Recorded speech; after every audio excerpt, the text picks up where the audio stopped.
No, different network. Still on my platform. This kind of thing.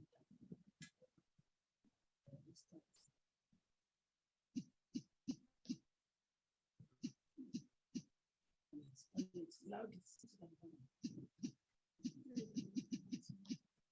Wi-Fi. Click on that one. Click on that button. Click on it.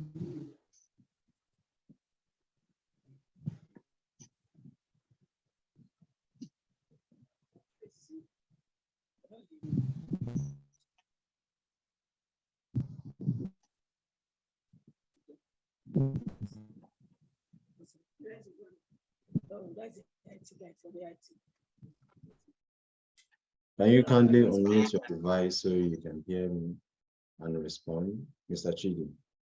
Welcome to another episode of A Talk with ADUNNI. Today, our focus is going to be a continuation of where we stopped on our last episode, which is youth involvement in politics and why they should take it a step forward by not just being involved, but also taking their time to go get their votes to the ballot box. Okay, so thank you. Good evening. Can you hear me? Sir, we can't hear you. Am I audible enough? Am I audible enough? We can hear him. We can. Okay, good evening. Okay, yes. There is a situation. I don't know. I can't hear you from my end here. Okay, you can't hear me? I can hear you. I think everyone. The moderator said he's not able to hear me. Identify, so we can. Ayala, can you hear you? Who is available today? Then we move forward. I can see Mr. Matthias.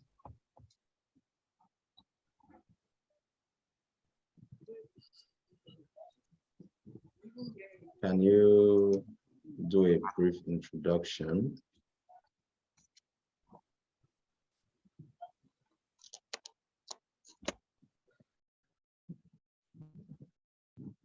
Can you still hear me? Yes, we can hear you. Okay. You can go on. Is that Mr. Matthias? No, it was Chidi that asked if you could hear him. Okay, Mr. Chidi. It shows Yes. you're on the road. I am. A reverse of our last position. You were on the road. Hello? I was in my house. If you can hear me, can you like wave your hand a little bit? That's the exact opposite way. The first edition we had. Yes. Okay. You can go on. Hello? You can go on. Can you wave your hand if you can hear me, or give me a hands up so we can carry on with the program? Okay. Okay. Mr. Chidi can hear me. Madam Molola, are you there? Yes, I am. Okay, Matthias, are you there? Can you signify? ADUNNI is online. Omolola is not I think joined. we'll just go ahead with Mr. Chidi. But I can't seem to get your audio through. Mr. Chidi, I can't hear you. Can you hear me now? Can you hear me now? Yes, we can hear you. I can't go hear on. you. But you can hear me loud and clear. He's not able to hear us. I don't know whether I need to log out and log in again. He's not able to hear me. Can every other person hear me? Is it the one that is having? Every one of us can hear you. Okay. Please go on. Okay. I don't know why Ayala cannot hear you. So going ahead now, I can hear you clearly now. Okay, now the engineer can hear you now, so go on. Okay. So you can go ahead with the introduction, but I would like to apologize to our viewers for the slight delay in the introduction here. Yeah, he was asking those of us who are in the house to introduce ourselves. Do I fire first? Yes, you can go on. Yes, so introduce yourself again for the ones that are not here on the Yeah. first Friday. we Those held the just program. joining us, this is the second edition of Youth in Politics. We did our edition, the first edition, on the first Friday of this month.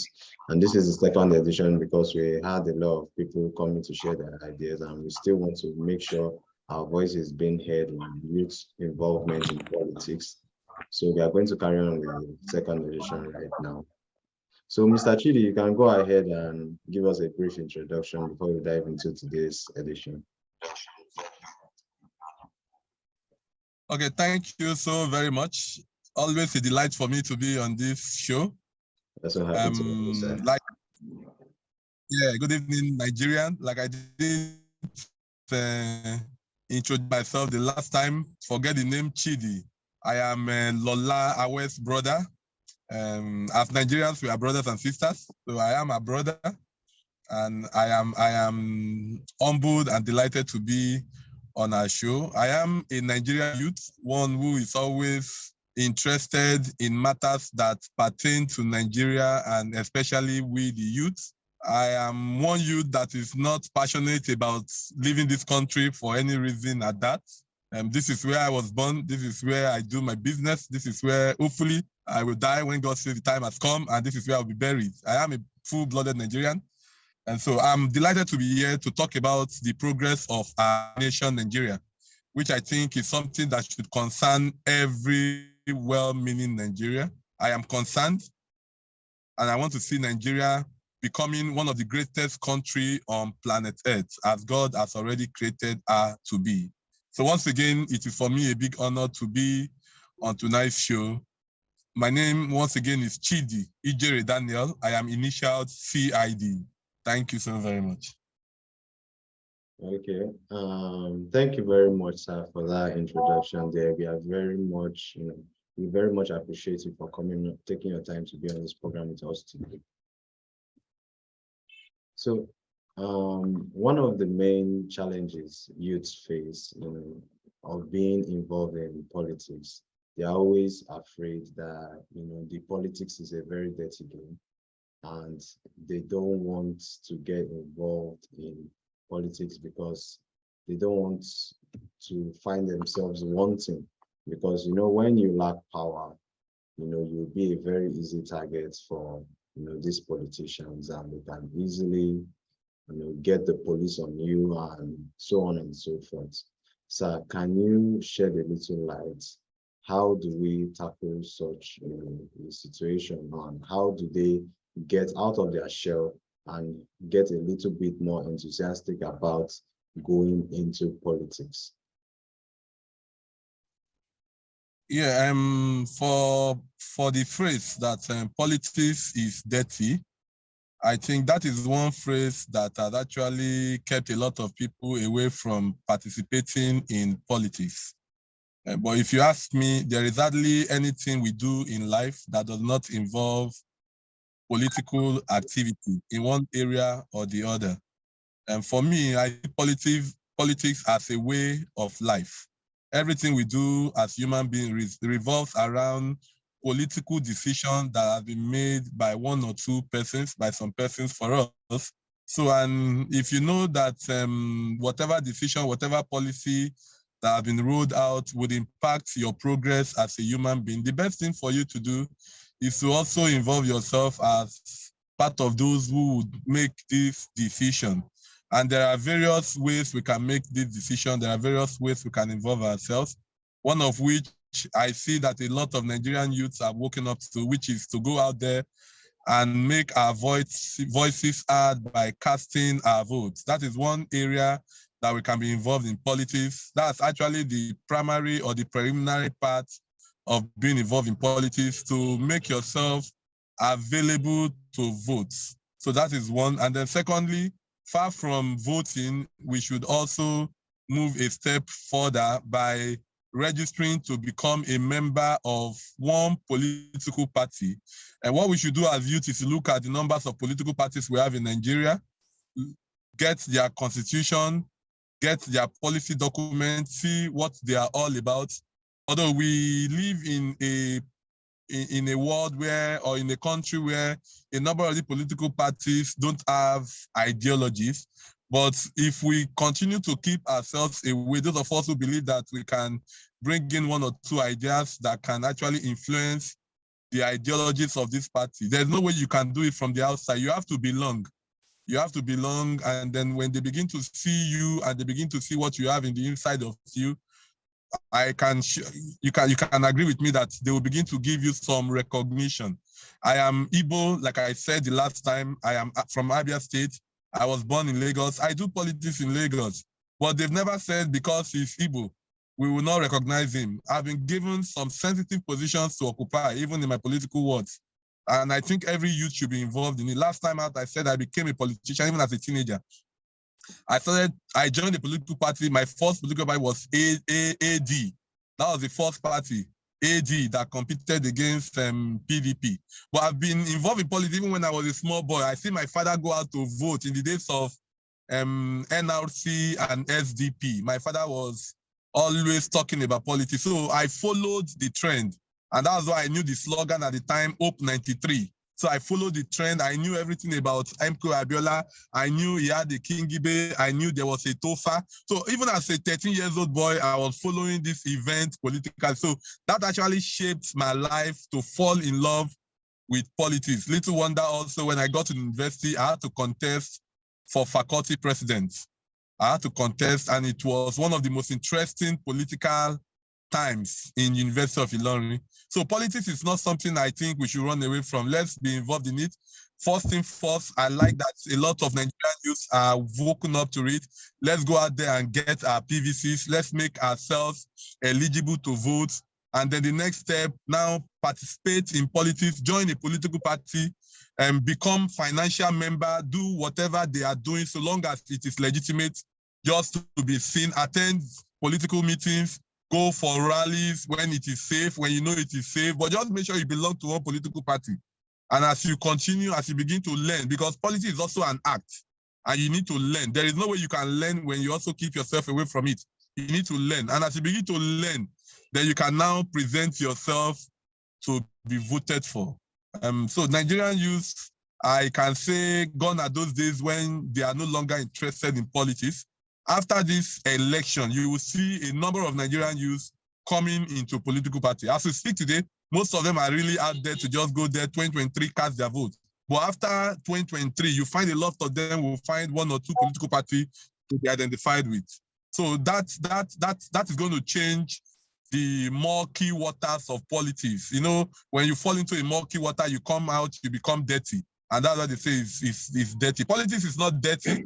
You can be in politics and still play clean politics. Like I was talking about my involvement when I was in the University of Ilorin, I was playing the very cleanness of politics. And so when it was time for me to be voted for, the strongest opponent I had was the guy who belongs to this car who played dirty. And you find a lot of people took to me because this guy is clean. He plays clean politics. So people appreciate you when you come out clean to them. So let's go in there and change this narrative of politics being dirty to probably become very, very, very, very interesting. You can look at people like Obama, who became the president. For him, with his level as a human being, Clinton, even Donald Trump, politics, you can't say is dirty for those kind of men. Or even for Mandela, politics was never, those are clean guys who played politics the way politics should be played. And politics is actually meant for the clean guys, not the dirty ones. Yeah, thank you very much, sir. So we've heard, currently you were in one political party, and I think you said you've changed to another. Did I get you right, sir? That's what? That you've switched from one political party to another. No, I didn't switch. All my life, I've been a member of AD, up to date, APC. Yeah, I'm a member of the APC. I've been a member of AD. But what happened in 2019, I saw a candidate I liked who was not in APC, but who came out to vie for president, and I went with him. The same thing, I saw the guy again come out this time around to also vie for presidency. In a different party, I also went with him. I'm not a card carrying member of those parties that he was going to run on. I don't carry their card. I'm not a member of those parties. The first was YPP. The second ADC, I never carried their card. I still carry that of APC as a card carrying member of APC. Yeah. APC. Yeah, I'm actually the secretary to a youth wing of a ward, and also I'm acting the deputy assistant general secretary of my ward. Okay, sir. Sir, what I would like us to look at is this. In a situation whereby you are in a political party, and as a youth, we are always, in that state of bringing in new ideas, new ideologies. We want it this way, we want to do it this way. And then you find yourself in a situation, they are not really accommodating all those new ideas, and they still want to stick to, the old ways of doing things, which has been working for them, as they would say, but, it might be, people will look at it from a very different angle. Take for example, we have just like 3 major political parties, the APC, PDP, and then of recent, we are having like the Labour Party coming up with Peter Obi. How would you, talk to young Nigerians? How should they pick up a political party? Okay, I think I need to make something very clear in terms of the major parties that we have in Nigeria. At the moment, we have 2 major political parties, and there is no third one. We have the APC and the PDP. But if you want to ask me, I think we have about 4 major candidates. So the candidates could actually be different from when we say political party. We have 4 major candidates. The candidate of the APC, Asiwaju Bola Ahmed Tinubu. The candidate of PDP, His Excellency Atiku Abubakar. The candidate of the Labour Party, Mr. Peter Obi, and of course the candidate of the NNPP, Kwankwaso. So we have 3 major candidates who are the front runners in this election, but 2 major political parties. Don't be deceived. If we go by political party, LP may not really move a number of people to want to say we belong to this party. And what you are seeing around happening why LP is being considered is because most of the surge in terms of political awakening is around P2B. And of course, since we don't have a system in Nigeria where you can run as an independent candidate, you must run on the platform of a political party. And that's why you find the shout, the noise around LP. LP does not really have structures, but you find that the supporters of change in Nigeria are going to form the structure for that party when it gets to election period. That is what we are seeing today. So at the end of 2023, don't be surprised if nobody's talking about Labour Party again.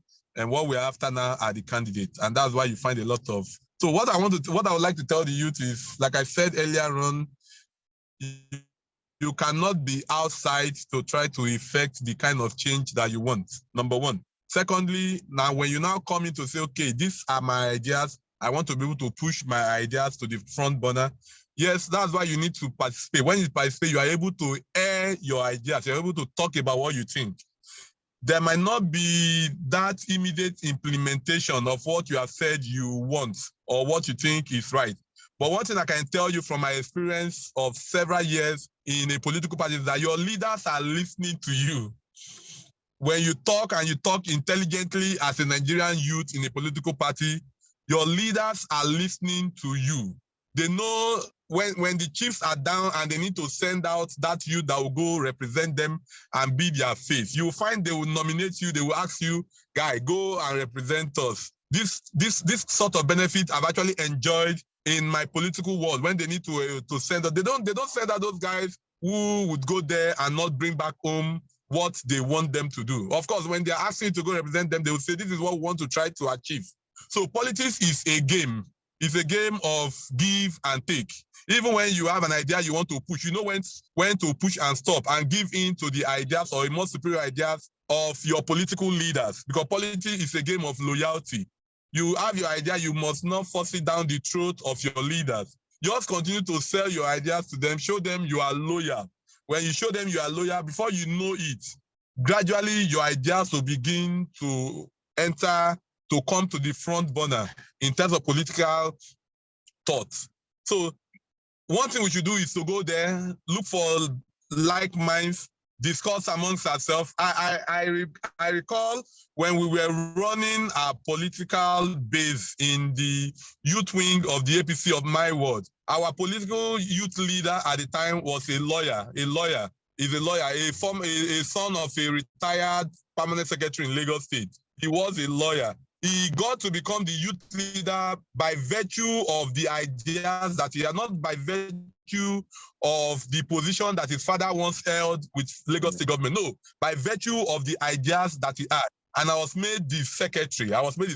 So you find that most time when we sit down, Olumide and I, and then our deputy youth leader, Abiodun, when we sit down to talk, we always talk, and you find we command the followership of the youth. And these are leaders, when they see that these youth are united, they tend to begin to say, let's listen more to the youth, to what they have to offer. So you look for people of like minds that you can float together, that you can share ideas together, that you can bond together.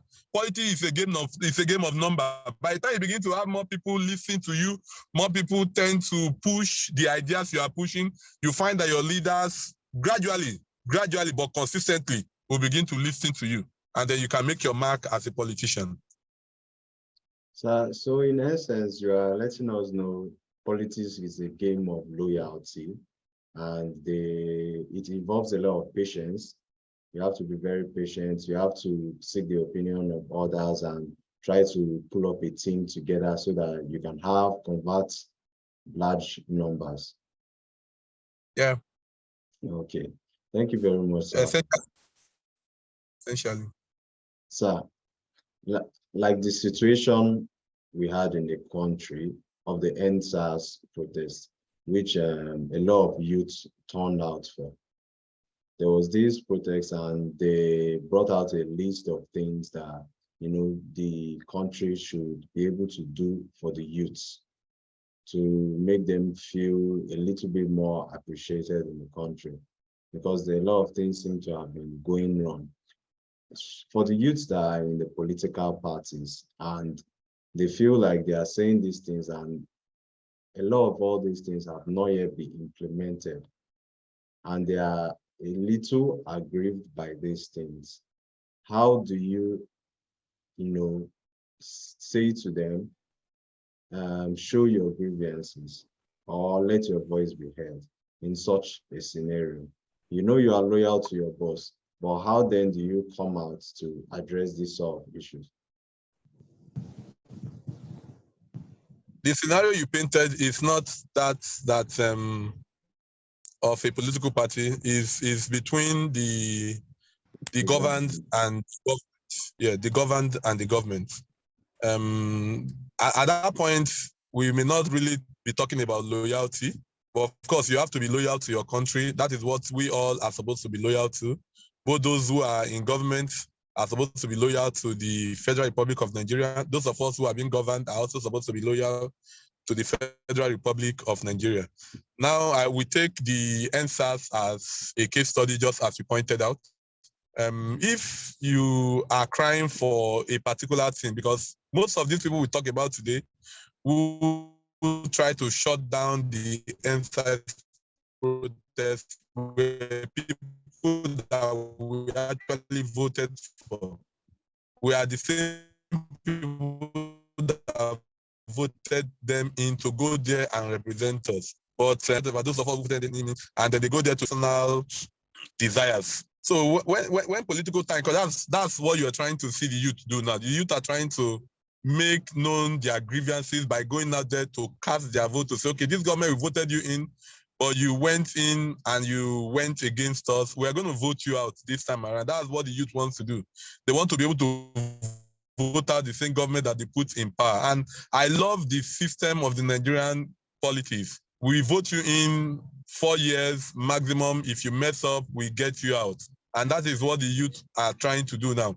If the youth had come out en masse like we are doing now, I sure can tell you that Buhari would not have lasted beyond his first 4-year tenure.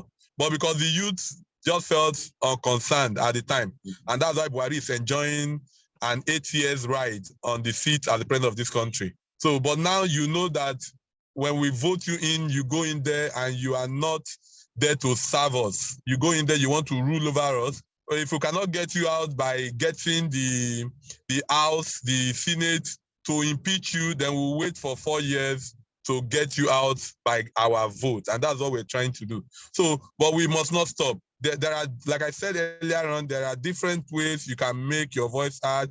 You can become a pressure group. You can form a pressure group and begin to run political activism.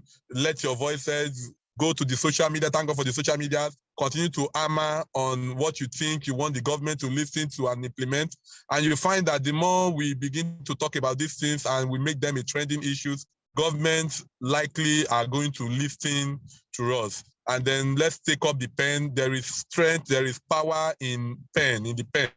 Let's take up the pen and do more writing. I encourage more Nigerians used to write. When we see a number of these things, let's write about them. Let's publicize them. When we do these things, the government are also in check. They know that these guys are also checking us. They are checking our activities. It's not going to be business as usual for our politicians. So the youth have taken the right step. I don't encourage a revolution where you have to march to say forcefully we have to overthrow a government. I don't encourage that, even though I love what we did as MSAT, but you know we did it at a position. I was part of those who came to stand at the Lagos Secretariat because I lived very close to Alausa, so that was the closest. I was not part of those who went to Lekki toll gate. Every day, I was always coming out at the Lagos Secretariat every day, coming out there to also identify with the Nigerian youth and what we wanted at the time. The 7 agenda that we lifted, they didn't do them. The government did not do them. And that is why you're going to feel the impact on them. Now, there's going to be consequences for those actions not taken by the government. The consequences you will see come February next year and March next year.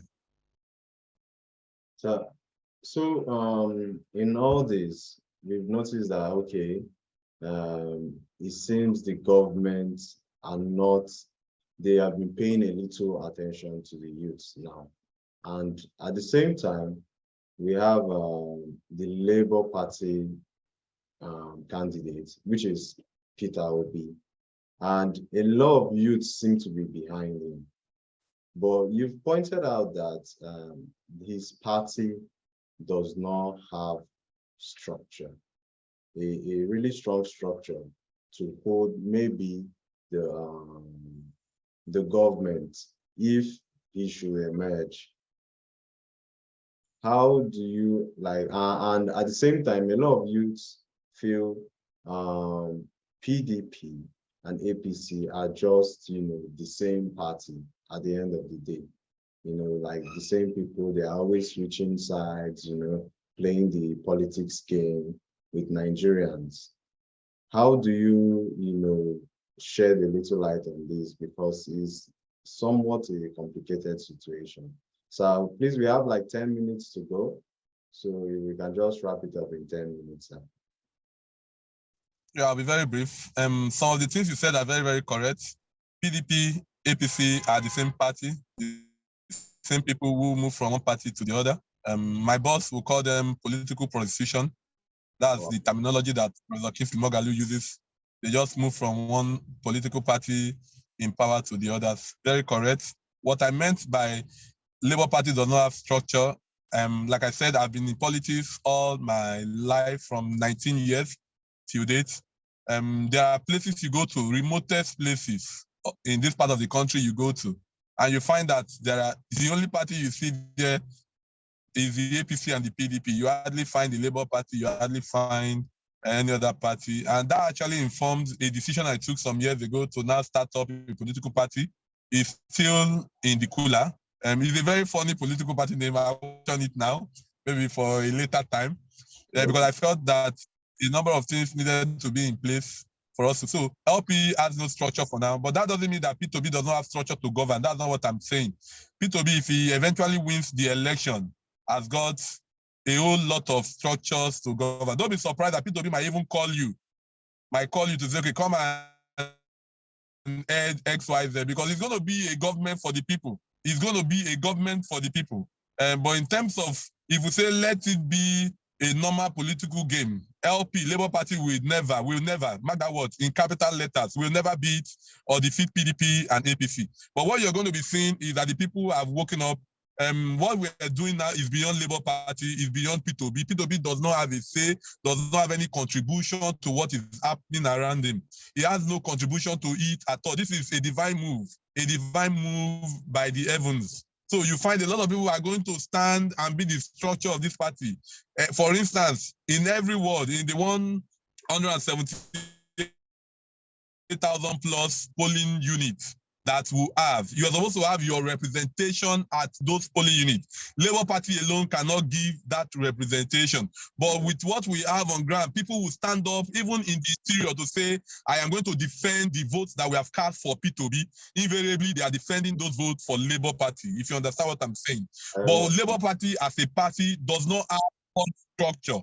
Does not have such structure. Why I'm saying that what is happening to us in Nigeria is beyond P2B. I've been involved in politics. Politics is expensive, very, very expensive. You need to print banners, you need to print T-shirts, you need to print memorabilia, you need to print face cap. You need to send it to all the interiors. And as a presidential candidate, when you come out to say, I want to be president, you must be ready to spend your money. But P2B is not spending half of that money. People are printing banners for him. People are printing posters for him. People are printing flyers. And people are going to pay people, just like they were bringing food for us at the NSAS. People are going to bring food to people to stand in every polling unit and defend their votes for the candidates of P2B. And that's what you're going to be seeing. I just hope that Labour Party can seize that opportunity and use that to create their own structure. But for now, let's not deceive ourselves. Labour as a party does not have the kind of structure that this APC and PDP have been grandstanding on. Labour does not have it, and that's why, but you find that because the people have now come out to say, we are going to defend our vote, they are going to form that structure for P2B, and that is causing a lot of sleepless nights to both the APC and the PDP, even with the structures that they have. And recently, you find the news of people who went to the town in the northern part of Nigeria. People went to the market with megaphone campaigning for P2B. It's not about Labour Party. It's not about Labour Party. It's about people are tired, people are suffering, people want change, real change, and people are ready to take the change by force. So that is what we're having now. But when P2B comes in there, I just hope he won't go back to these old men, these people that we are trying to run away from and put them in his government. There are brilliant Nigerians everywhere. So I expect P2B to identify them. They don't need to be in any party. Even if you identify any one of them who is in PDP and we want him, invite him, then he come and serve in the government. In any other party, ADC, or the person is even not in any political party, and we know that this one can deliver. Invite such person. That is the point, that is the stage we want to take Nigeria to now, where this is not only political party members that would come into positions of authority. You find the latest policy document by APC. They keep making errors. I read it today that they have resolved among themselves and they've communicated it to their candidate that if he wins the election, the only people that will serve with them in their government will be their party members. No, Nigeria has gone beyond that. Like I said, I'm a card-carrying member of the APC. But I have awoken to the realities on ground. Nigeria has gone beyond them. Like I said, politics is a game that you need to be loyal. I'm loyal to my party, but of course, I'm also loyal to my faith. And that's why I would not be going out to support the candidates of my party. Yeah, Can I ask a question, Chidi? I'm sorry I came in a little bit late. I was listening to you and I'm sitting back here. I am not in Nigeria, by the way, but I just have a concern because I know it's everywhere. Youth are reluctant to participate in politics. But how do you hope to motivate Nigerian youth? I don't know if that question has been answered before or if it has been asked before. How do you intend to motivate Nigerian youth to come out en masse without the the stipends they would give them, without the food that they would give them, to come out en masse and vote for who they want. Because we all know in the diaspora that our vote is our voice. If you do not vote, you don't have a right to complain about the government. But when you vote, if you're a part of that voting, you have the right to go to the Senate. You have the right to go to that house. You even have the right to go to the White House and make your complaints and protest because you voted, you have a voice, and they are not doing what they promised they will do. And in the Nigerian case, how do you think you can motivate Nigerian youth to participate massively in the election? Okay, thank you so very much. I like to start by saying that the Nigerian youths are already self-motivated. The Nigerian youths are already self-motivated, and all credit goes to President Buhari for the abysmal performance in office. If Buhari had performed credibly well, or maybe averagely well, you find that a lot of youth would have sat back and not be concerned with what is happening. But because of the way he has led this country, a lot of people are self-motivated now. Money politics will no longer matter to the youth because they now see that their life matters to them. I want to say that what we should be to those of us who have been long in politics, for someone like me, I've been in politics since 99, which is about 23 years now, if I'm not mistaken, that I've been actively involved in politics for 23 years.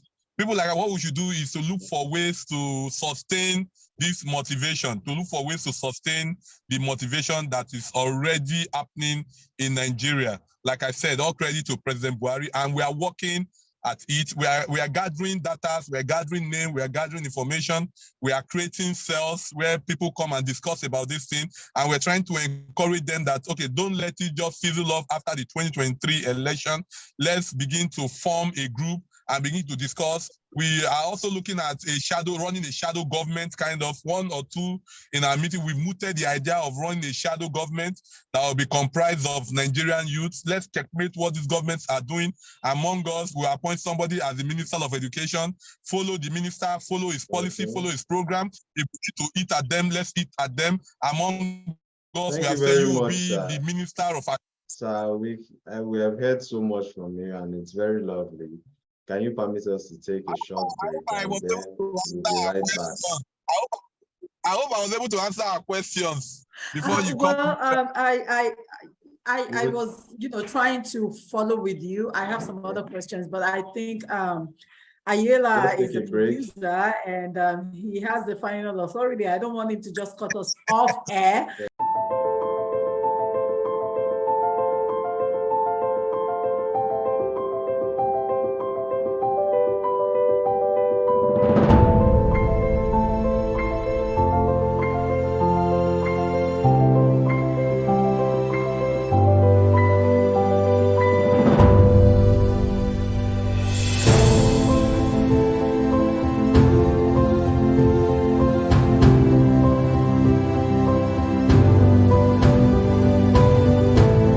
What did you say? Welcome back, sir, Mr. Chidi. Okay. Okay. You can go ahead. Yeah. Okay, like I was trying to say, man, I just the bullet point was before we went off that Nigerian youth are already self. Hello. The network here is bad. I can hear you. I can hear. Okay, I can hear Lola. I can hear him. I can hear him. Okay, like I said, before we went off air, one of the points I made was that Nigerian youths are already self-motivated, which ordinarily no political party would have been able to motivate them to the level they are motivated now. But because of the performance of President Buhari in office, it has self-motivated the youths. The youths are not looking for any other motivation to make them come out and vote. So 2023 is a given, the youth will vote. So what I think people like us and every other well-meaning political party should do is to look for ways to sustain this motivation look for ways to actually get these youths to come together so that not after they've cast their vote, the next time we get them to be active again would now be after 4 years. No, let's look for ways to get them involved. And I just said one of the things that we are doing, there's a team I belong to, one of the things that we have said we'll be doing, which we have actually started doing, is to create a shadow government. Amongst us will be somebody that will be the Minister of Sports, youth development, agriculture, foreign affairs, the Minister of Health, in that order. So what we should be, what most of us will be doing, for instance, if I was given a position to be, for instance, the Minister of Sports, my job would be to monitor what the sports minister is doing in office. I report on it. I see what he's doing. Where is he doing? Where is he getting it right? Where is he not getting it right? And then we write a lot. We write to them. That's what we'll be doing, just to monitor all of this ministry. And in doing that, you find that youths are now actively involved in running this government. They will listen to us. They will listen to us. So where we should be targeting our energy at is how to sustain this momentum that is already built up. Because I tell some of my friends that after this election, you won't see anybody again talk about Labour Party if P2B wins. You may not see anybody talk about Labour Party again if he wins. Talk more if he does not win. If he does not win, nobody would even make mention of Labour Party again. But for some of us who are already self-motivated, that's what we need to do. And then one of the things we're also doing is to get our colleagues. Those days when we're in the university, a lot of us wanted to venture full-time into politics. But you find that what is happening around us has made a lot of us to be laid back. But now we're going back to reconnect ourselves again. We're starting with those of us who are involved in politics. There's a group I belong to for University of Ilorin. We are trying to bring ourselves on board. For most of my friends who know we're involved in politics, we're trying to reconnect ourselves again, and we have started that again. So we'll spread from that to get to know our colleagues from other universities, maybe Lagos State University, maybe UNILAG, maybe UNN. We're trying to get them. And when you do this, you find you are building a new network of politically conscious people in Nigeria. And as we continue like this, we'll sustain it. Last time when we met on this show, somebody came online and said, I've never been interested in politics, but I am now interested in politics. I tell you, Sars and Ma, that there's a lot of people who are now interested in the Nigerian politics. And the reason why I said the last time, all thanks to President Buhari, is God sent to us. God sent him so that he can come and awaken our political consciousness as a people. And I think Nigeria is going to enjoy the dividend of what is happening in the long run. Okay, thank you so much for trying or attempting to answer my question. And I do appreciate the fact that you said Nigerian youth are self-motivated, which I think is something that we all should be, not only in politics, but also watching out for our neighbors. Now, I observed that you kept saying all thanks to President Buhari. I want you to really expatiate more on that. The reason why you're appreciating President Buhari, is it because of the awakening or for something else that he did? Because there may be other people out there that would want to be like, what is he talking about? Why is he saying thank you to a man that what we hear over here is he is doing nothing? I'm actually thanking him for doing nothing. I'm actually thanking President Buhari for doing nothing. If Buhari had done half of what we expected of him in 2015, you'll find that our youth will still be laid back. A lot of them will not wake up. They will just believe, well, everything he tried. But now people know he never did anything. He never tried. There's been abysmal performance from his end, and we don't want such repeat again. And that's why you find the youth have woken up. So I'm actually thanking him for waking us up as a nation. Not only the youth, even the elderly too. A lot of people are woken up and they are saying we want to take back our country. We can no longer allow these men who don't have any plan for us to continue to lead us. So all thanks to him for doing so badly in office. And that's why you find that we are all self-motivated. Of course, not only in the area of politics, but in also every other area of human endeavors. We can mention them. All thanks to President Buhari for showing us that the more we continue to keep quiet, the more we die. Thank you. Thank you for answering that question. Omolola ADUNNI, rather, do you have any other question or contribution?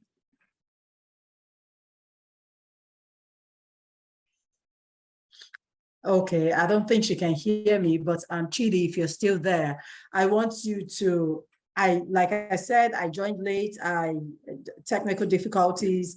I don't can hear you now. Oh, okay, you can hear me? Yeah. Oh, okay. I actually unmuted it because of the network fluctuating. So I don't want a point whereby I'll barge into you guys while you were talking, and it's going to be a loud thing. Chidi has actually said it all, but in that aspect where he kept saying thanks to President Buhari, I guess it's just being sarcastic there. You know, everybody knew what the man has come to do. He came, maybe he has conquered, I won't say it. It's left to the youth to decide. But I know that this topic we're talking about is a very, very laudable topic that I wish all the youth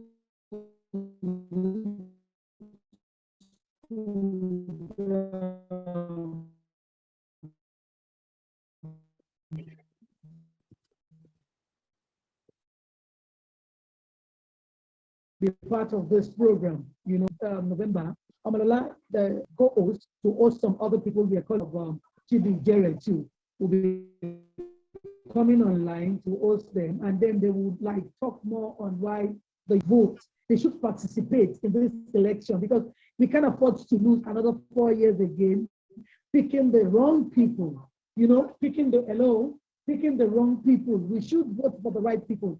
And then like Chidi has said, I think I really go with the idea of we at the background, you know, trying to set up a platform for ourselves where we're going to have a president, where we're going to have this, where we're going to have that. And then once there is something like a flopping issue, then they take over. Just like the way Rawlings did, you know, in Ghana. And today, Ghana is really enjoying. So I pray that this kind of a program will like open the insight of the youth, and they will know that they need to cast their vote. It's their right. You know what I mean? It's their right. They need to do the right thing. So like right to vote for the right person. They shouldn't be sold out because of peanuts, because of money. They should not be sold out because of money. You know, who wants to bribe them? They have no right.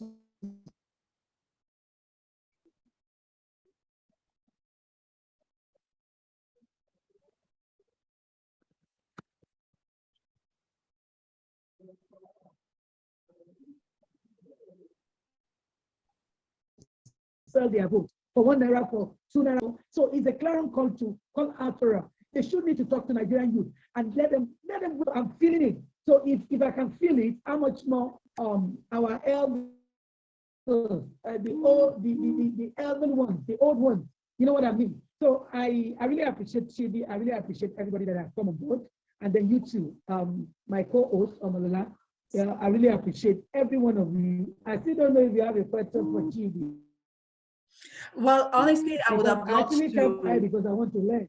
I would have really loved to hear more from Chidi because I lost touch with Nigeria, you know, some years ago, and I wasn't motivated by the politics when I was there.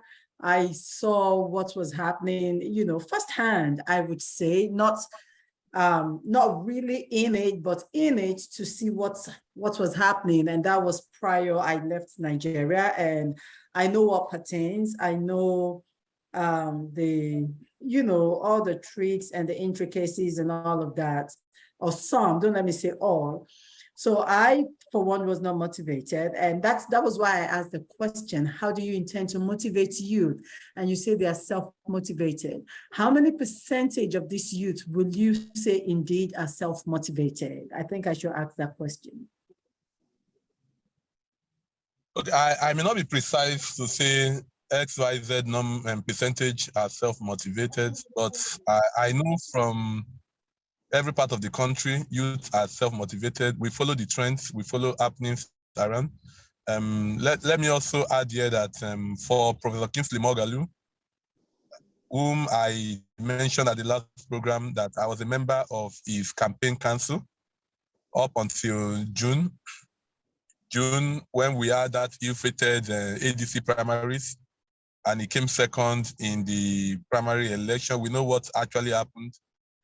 Thereafter, some of us also continued with him. Some people stepped down from I have to cut you positions. short, Chidi. When you say we know what actually happened, I don't know what happened.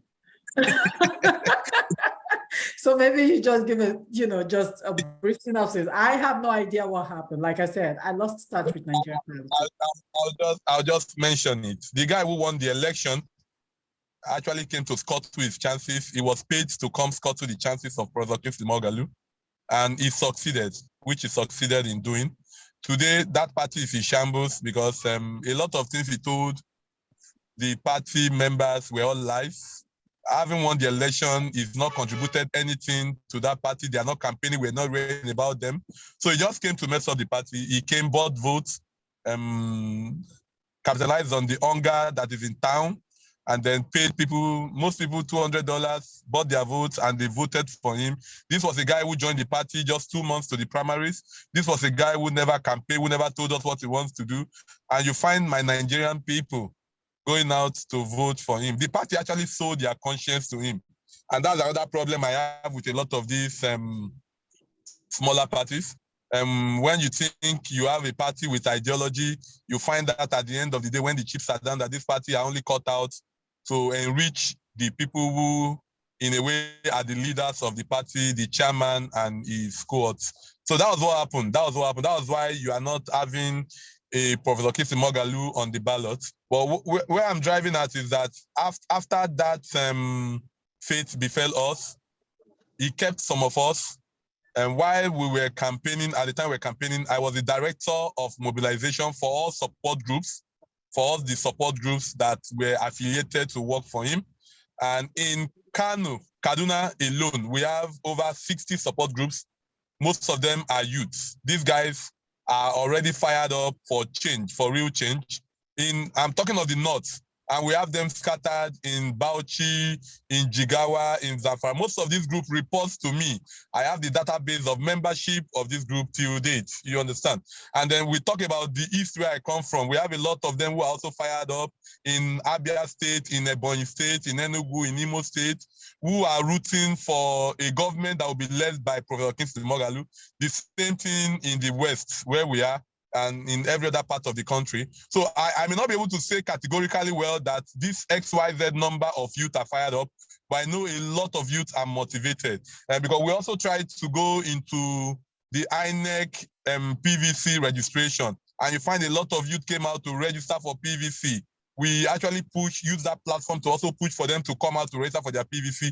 A lot of them register, a lot of them have not received their PVC. We're also trying to mount pressure on INEC to begin the distribution of PVC.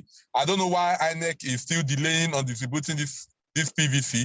And for you to also know the numbers of people who have registered, from the data that INEC gave to us, majority of them are youth. And when you also come to youth, in terms of the categories of youth that have registered, majority of them are students. So they are fired up. So if we go by if I have to answer your question, I would have to go by the number of registration released by INEC in terms of the over 90-something million people that were registered. 90-something million, we have about 60 or 70 million youths that have registered. So considerable number of youth are actually fired up to cause the desired change we need in this country. The 2020 political election, man, is not going to be about political party. No, political party will fail. Like I said, I'm a member of a strong member at that. I'm a financial member of the APC. I pay my dues. I don't collect stipends from them. All the empowerment program, I don't collect them. I rather pay my dues as a party member. So, and I know that even within the APC caucus, a lot of our youths are saying they won't even vote for this government because they don't like what the governments are doing. You know, when the government gets it, they forget about the people that voted them into power. So I understand most of these things. Youths are fired up to cause the change that we need in Nigeria. They are fired up. A lot of things that will spend money to do as a political party. The movement for P2B are not spending such money. They're not spending a dime of that money. They're not spending anything, and things are moving, things are happening. And it will continue well into February when the election will be had. Thank you so much, Chidi. I really appreciated that. And just to piggyback on what you said, you took your information from the record provided from INEC, you said? Am I correct? Yeah. Is it still INEC? Yeah. Okay. Okay. Now INEC. I want us to talk briefly about the issue of PVC. I really don't understand if election is coming and by this time and PVCs are not readily available for youth and for voters. And of course, you cannot compare Nigeria with some other nations, but I know that even some African nations, you don't have to wait this long for PVCs to be provided. What are you guys doing, or what is the government doing to make sure that everybody has the correct, with the accurate information PVC that they requested for or they registered for? Okay, I would like to go with the sincerity. I've actually seen him to a very large extent to be a very sincere man. That's the current chairman of INEC, Professor Mahmoud. I think he's sincere to a very large extent. He's come out 2 days ago, or there about a day ago or 2 days ago, to tell us he's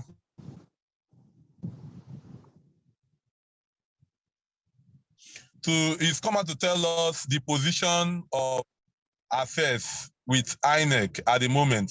And one of the things I like is this: he said there's no going back on the election will hold next year. Number one, there's no going back on the use of the Beavers machine. They were going to use it for next year. I love those positions. And he said there's no going back also on transmission of results. Something again I like. All of these developments will fight rigging in that election. And then I was watching one of INEC's program where they told us how the Beavers machine works. The moment you capture the result and everybody that needs to signs on it, and they snap that paper, the result sheet, automatically the result goes to the INEC portal. So nobody can alter that result again. In his latest release, the INEC chair also told us that because of the number of persons that registered, over 100 million people registered between last year when the INEC portal for registration was open up until 31st of July when it was closed. They had over 100 million persons. And you agree with me that this is huge as a number. So what they try to do is to look at those who did double registration and those who registrations are invalid, and they sieve them out. And at the end of the day, they now have about 90-something million people that they should sort with their PVC. And I want to hold him to his words. He promised that between now and December, they will commence the distribution of PVC, and hopefully everyone who is newly registered will get their PVC. Of this category is my wife. She used to have an old PVC. My wife got registered when she was doing a youth corps in Oyo State, but we live in Lagos. My family lives in Lagos. That was before we got married. So we had to do a transfer. We went to INEC portal to confirm. We confirmed that our transfer has been effected the way we wanted it to register. I have my PVC. I've gone to keep it safe, waiting for election time to come. So we're also mounting pressure on INEC to commence this distribution of PVC. And once they commence, I can assure you that a lot of Nigerians will go to pick up their PVC. So I want to take, like I said, I commend the sincerity of the chairman of INEC. He's doing a fantastic job. And I want to take him by his word that before the end of this year, everyone who has been seen to have done a valid registration will get their PVC. And if they don't, then we'll continue to push them. Everybody must get their PVC before election. And of course, don't compare Nigeria with other countries, man. Our number is huge. We're not even talking of the people that once had PVC. We're talking of the people that just got registered. It's more than 4 or 5 African countries combined together. 90-something. Wow. Huge. Wow. Thank you so much, Sid. If I can call you that, that's the ID. Yes, appreciate you coming on the show. I think I will rest for now, and I will hand over to Lola to wrap up the show. She wants us to bring it to an end, and definitely we will be continuing this next week. God willing. Thank you so much again. I really appreciate your time and, your effort in answering my questions. Thank you so very much, man. Thank you for having me on this show. You're welcome. Lola, over to you.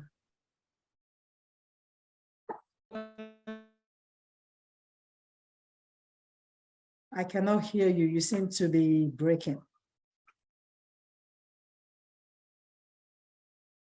Is she still there? I think so. Jeremiah is still here. Ayele. Can you go on with the program? Oh, okay, yeah, she's on. Yes, we can hear you.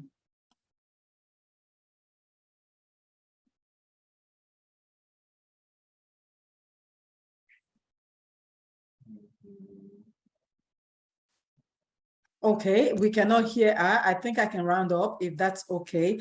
So viewers out there, again, we want to say thank you so much for joining us today on a talk with ADUNNI. And this is encouraging youth everywhere to come out. All over the world, people are watching Nigeria. We are watching this upcoming election in 2023. And we hope that justice will be done. We hope that the youth will come out and speak out so that our voices will be heard. Whether we in diaspora are there or not, everybody out there represents everyone of us out here. ADUNNI, are you saying something? No, I'm not saying anything.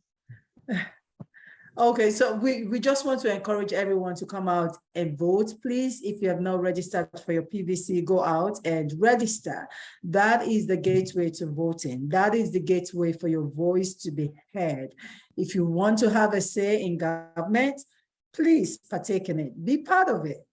So that if anything is happening, you are justified when you're making a complaint or when you're writing your complaint to the Senate or to the legislators or to whoever you want to make your complaint to, so that they will hear you out. And we are hoping for the best for Nigeria. We are rooting and praying that eventually we will get it right. It's like, it's a journey. We will all get there.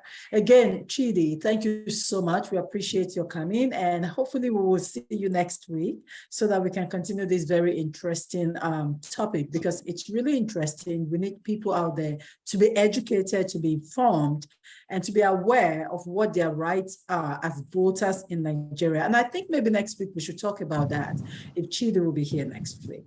So from me to everyone, I want to say until I see you, and don't forget to join me on Sunday, 2 p.m. US time, 7 p.m. Nigeria, and 6 p.m. Ghanaian time for a mother's burden. We're still talking about single parenthood, and we will be asking questions. It's a Q&A session. Please feel free to send in your questions. You can send a text message or email to Lola. You can even ask your questions on Facebook. Ogochukwu is ready and on ground to answer all your questions. From me, bye-bye. Yeah, thank you. Bye-bye. Good night, everybody. Bye. Bye. Good night. Good night.